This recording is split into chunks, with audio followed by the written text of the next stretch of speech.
मन कैसे लागे राजा मोला छोड़ के दूर माँ।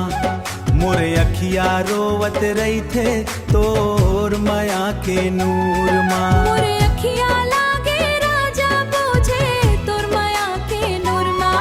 तोर मन कैसे लागे राजा राजा परदेस के रद्दा माँ। मोर जिंदगी अटके है सुरता के डोर माँ। डीजे सांझ सकारे तोर नावला चुपके जप थो। चंदा ताराला देख देखो तोरे रद्दा तक थो। सोना लागे अंगना मोर अंगना मोर सोना लागे द्वार। तोर बिना ए राजा मोर नहीं लागे संसार। तोर मन कैसे लागे राजा मोला छोड़ के दूर माँ। मोरे अखिया रोवत रही थे तोर माया के नूर माँ।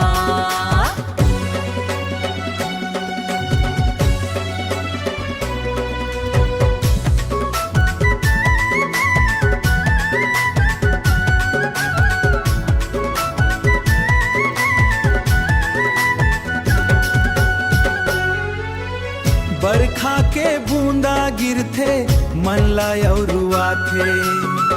पावन के संग तोर सुरता हर पल मोला सता थे।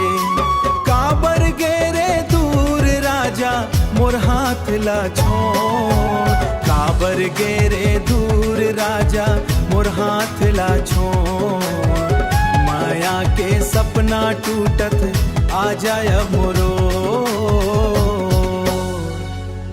मोर चिट्ठी ला पढ़बे का मोर बात ला सुनबे का। एक दिन फिर ले आके राजा मोर संग रहिबे का। आंसू बन के बहत हवे मोर हर एक अरमान। तोर बिना